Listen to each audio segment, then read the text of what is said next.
الله أكبر الله أكبر الله أكبر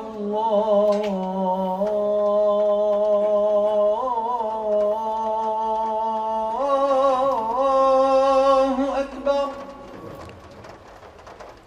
أشهد أن لا إله إلا الله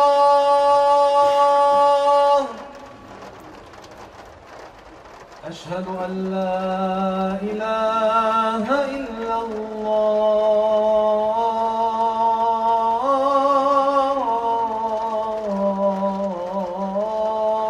الله أشهد أن محمدًا رسول الله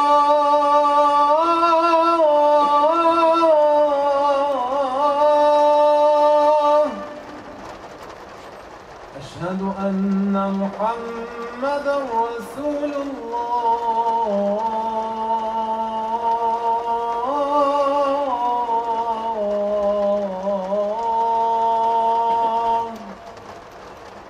حي على الصلاة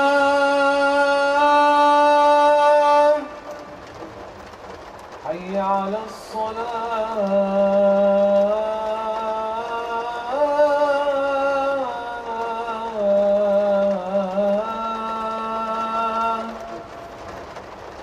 حي على الفلاح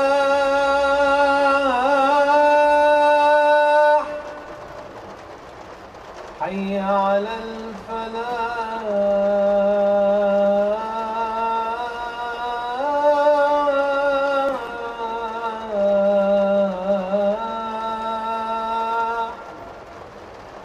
الله أكبر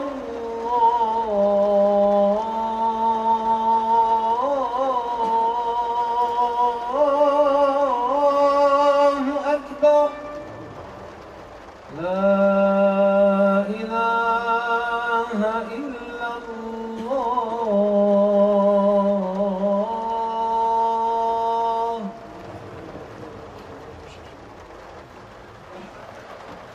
إن الحمد لله نحمده ونستعينه ونستهديه ونشكره ونعوذ بالله من شرور أنفسنا ومن سيئات أعمالنا من يهد الله فلا مضل له ومن يضلل فلا هادي له وأشهد أن لا إله إلا الله وحده لا شريك له وأشهد أن سيدنا وحبيبنا محمدًا عبده ورسوله وصفيه وحبيبه وخليله بلغ الرسالة وأدى الأمانة ونصح الأمة فجزاه الله عنا خير ما جزى نبيا من أنبيائه اللهم صل وسلم على سيدنا محمد وعلى آله وصحبه أما بعد عباد الله فإني أوصي نفسي وإياكم بتقوى الله العلي العظيم ألا فاتقوه يقول الله تعالى في القرآن الكريم يا أيها الذين آمنوا قوا أنفسكم وأهليكم نارا وقودها الناس والحجارة عليها ملائكة غلاظ شداد لا يعصون الله ما أمرهم ويفعلون ما يؤمرون. Mes frères de foi, Inch'Allah, ce discours aura lieu en français étant donné la pluie qui tombe et les frères qui sont dehors pour que ce soit plus court. Mis à part, bien entendu, les piliers du discours qui doivent être en arabe. La louange est à Allah, le Seigneur des mondes, et que l'honneur et l'élévation en degrés soient accordés au prophète Muhammad sallallahu alayhi wa sallam.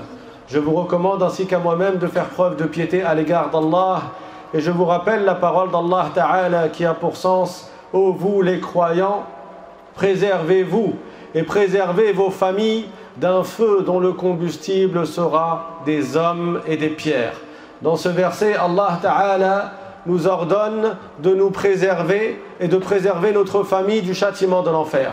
Et la préservation du châtiment de l'enfer ne peut avoir lieu sans passer par l'apprentissage de la science de la religion. Il est indispensable pour atteindre le degré de la piété d'apprendre un minimum de la science de la religion. On ne peut pas être un pieux, on ne peut pas être un taqi sans avoir appris la religion. Pourquoi? Parce que at-taqwa, la piété, c'est justement le fait d'accomplir ce que Dieu nous a ordonné et d'éviter ce que Dieu nous a interdit.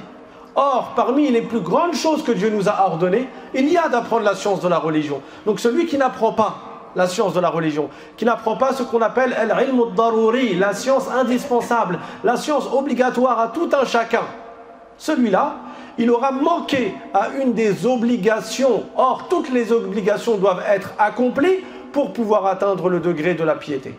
Pourquoi on veut être pieux? Pourquoi nous est-il demandé d'être pieux? Parce que c'est la condition pour avoir la garantie d'entrer au paradis sans châtiment. Allah Ta'ala dit dans le Coran: Ya ayyuhalladhina amanu taqullaha wal tanzur nafsum ma qaddamat lighad. C'est-à-dire, ô vous les croyants, faites at-taqwa, craignez Allah en faisant preuve de piété et en accomplissant ce qu'il vous a ordonné et en évitant ce qu'il vous a interdit, et que chacun considère ce qu'il a préparé pour demain, et que chacun observe ce qu'il a préparé comme acte et comme amal salih pour demain, c'est-à-dire pour le jour dernier. Et parmi les plus importants des sujets en islam, il y a l'éducation des enfants.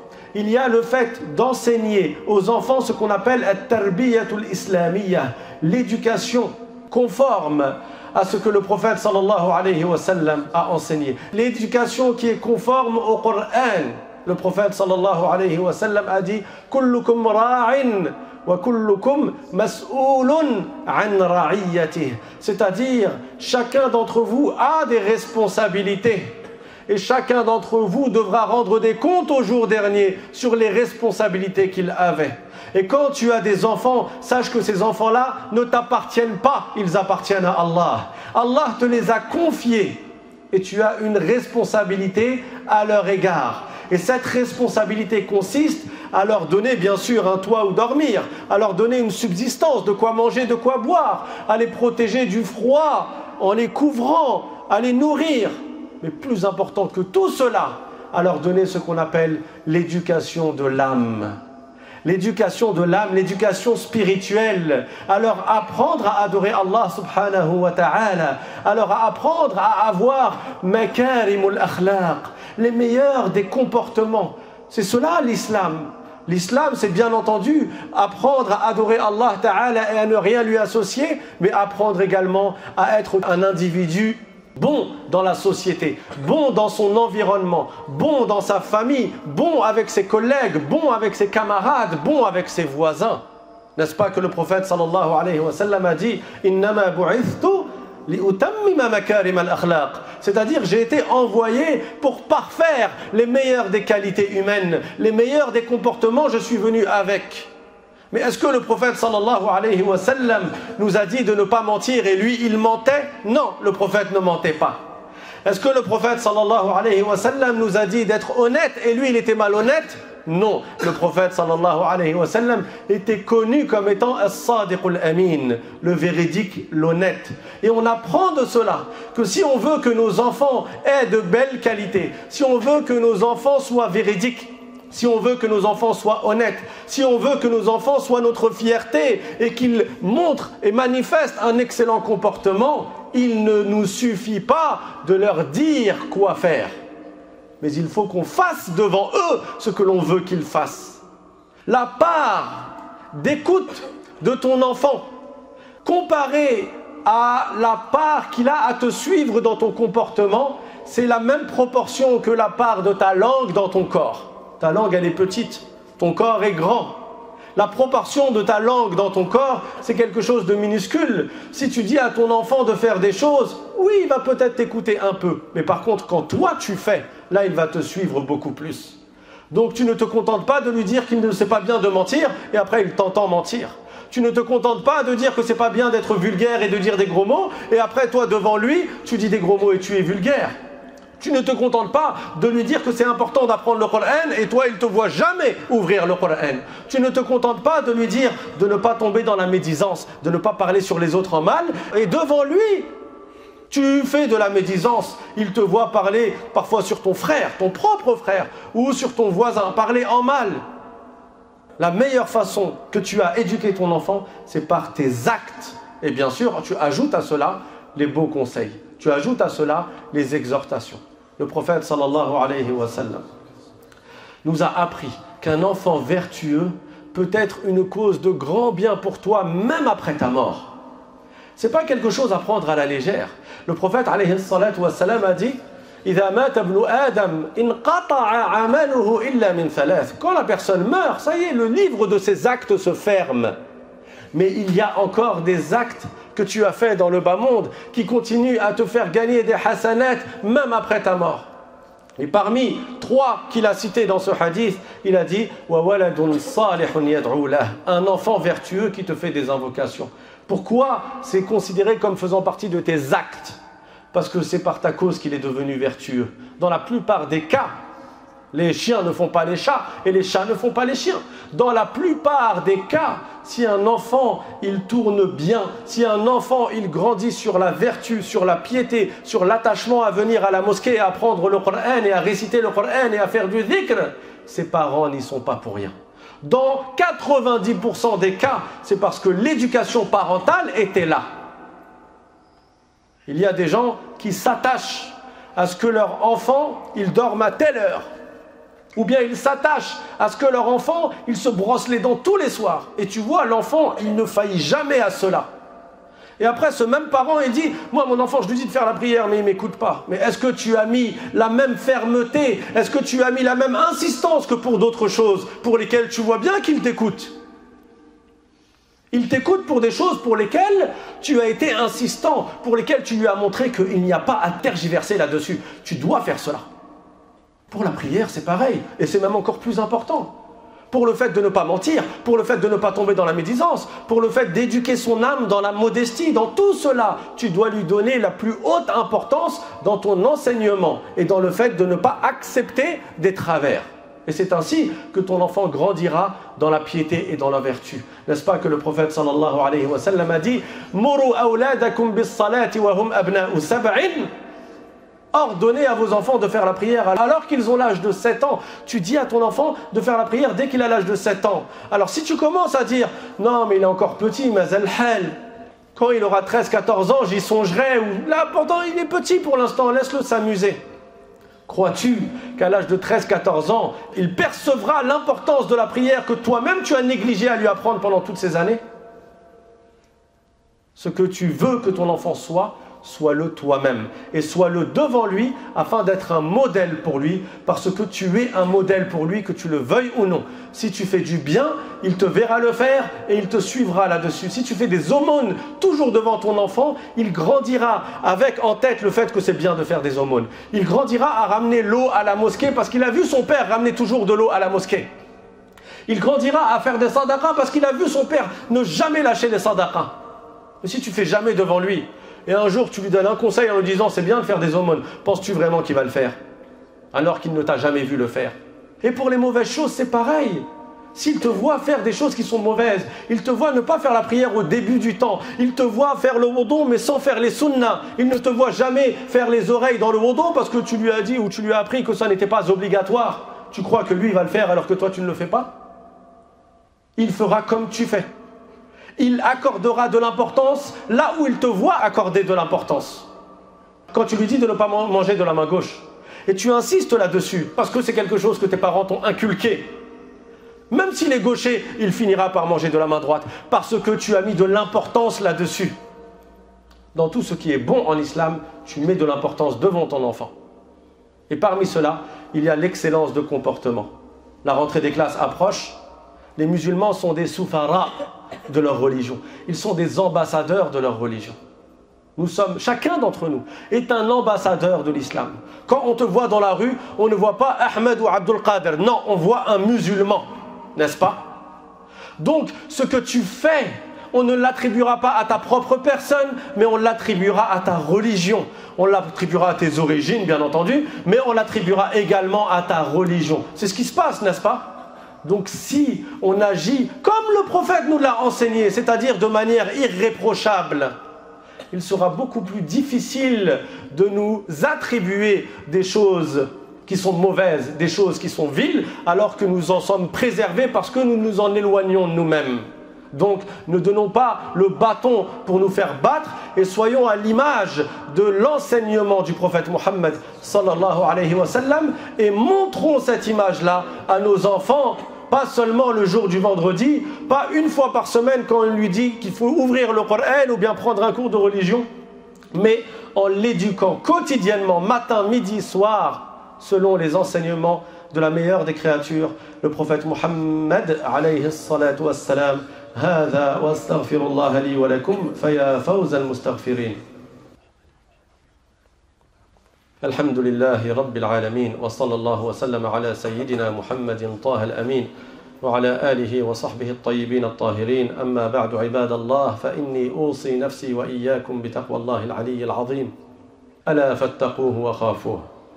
Mes frères de foi, je vous recommande ainsi qu'à moi-même de faire preuve de piété à l'égard d'Allah subhanahu wa ta'ala. Et sachez mes frères que chacun d'entre nous est une expérience par laquelle on peut prendre des leçons pour notre propre descendance et progéniture. Pose-toi la question, le toi d'il y a 20 ans, que dirait-il au toi de maintenant? Le toi, c'est-à-dire ta propre personne de quand tu étais jeune, s'il te voyait maintenant dans l'état dans lequel tu es maintenant, est-ce qu'il serait satisfait de ce qu'il est devenu? Est-ce qu'il serait satisfait de ce que tu es devenu? Qu'est-ce qu'il te dirait? Comment te verrait-il? Ce que tu regrettes avoir manqué durant toute cette jeunesse jusqu'à ton âge adulte, ne laisse pas cela se reproduire avec ton enfant. Et les choses que tu aurais pu améliorer et que tu as délaissées par négligence ou par insouciance, et que maintenant tu as réalisé que tout ceci a eu lieu à cause de choses futiles, à cause d'un attachement à la dunya, à cause de choses qui ne méritaient pas que tu t'attaches à elles à ce point. Ne reproduis pas cela pour tes enfants, et donc ne reproduis pas cela devant tes enfants. Sois le changement que tu souhaites voir dans ton enfant lorsqu'il va grandir. Et tu ne peux l'être qu'en retroussant les manches et en t'améliorant chaque jour. Chaque jour, tu apprends un hadith du prophète sallallahu alayhi wa sallam et tu essayes de l'appliquer. Je ne te dis pas d'essayer d'apprendre 100 hadiths en une journée et 10 pages de Coran en une journée. Mais al-qalilu khayrun min la shay. Le peu, c'est mieux que le rien du tout. Si tu apprends un verset et tu apprends sa signification chaque jour, et que tu retransmets cela à ton enfant, si tu apprends un hadith et que tu étudies son sens, je ne dis pas d'aller lire dans les livres et bouquiner bien entendu, sinon tu risques de t'égarer en ayant des mauvaises compréhensions. Quand on parle d'apprendre dans la religion, c'est apprendre auprès d'enseignants, qui ont eux-mêmes appris auprès d'enseignants, qui ont eux-mêmes appris auprès d'enseignants. Quand on parle d'apprendre, ça veut dire et ça implique de venir à la mosquée, pas seulement pour la prière du vendredi. Quand on parle d'apprendre, ça veut dire de s'asseoir par terre et de prendre un peu de patience pour l'apprentissage de la science de la religion, tout comme tu as pris énormément de patience pour apprendre d'autres sciences. Et cela, tu le fais au quotidien. Chaque jour, il y a une part que tu dois consacrer dans l'adoration d'Allah subhanahu wa ta'ala, dans la méditation sur la création d'Allah subhanahu wa ta'ala, dans le dhikr et dans l'apprentissage de la science de la religion et dans la mise en pratique de ce que tu as appris. واعلموا عباد الله أن الله أمركم بأمر عظيم أمركم بالصلاة والسلام على نبيه الكريم فقال في القرآن الكريم إن الله وملائكته يصلون على النبي يا أيها الذين آمنوا صلوا عليه وسلموا تسليما اللهم صل على سيدنا محمد وعلى آل سيدنا محمد كما صليت على سيدنا إبراهيم وعلى آل سيدنا إبراهيم وبارك على سيدنا محمد وعلى آل سيدنا محمد كما باركت على سيدنا إبراهيم وعلى آل سيدنا إبراهيم في العالمين إنك حميد مجيد اللهم إنا دعوناك فاستجب لنا دعاءنا فاغفر اللهم لنا ذنوبنا وإسرافنا في أمرنا وكفر عنا سيئاتنا وتوفنا وأنت راض عنا يا رب العالمين اللهم اجعلنا هداة مهتدين غير ضالين ولا مضلين اللهم علمنا ما ينفعنا وانفعنا بما علمتنا وزدنا علما اللهم إنا نعوذ بك من قلب لا يخشع وعين لا تدمع ونفس لا تشبع ودعاء لا يسمع اللهم ارزقنا قلبا خاشعا ودعاء مستجابا وجسدا على البلاء صابرا ورزقا طيبا حلالا اللهم فرج عن إخواننا في غزة اللهم فرج عنهم يا رب العالمين. اللهم فرج عن إخواننا في فلسطين يا أكرم الأكرمين. اللهم ارزقهم العفو والعافية في الدنيا والآخرة. وآخر دعوانا أن الحمد لله رب العالمين، وأقم الصلاة.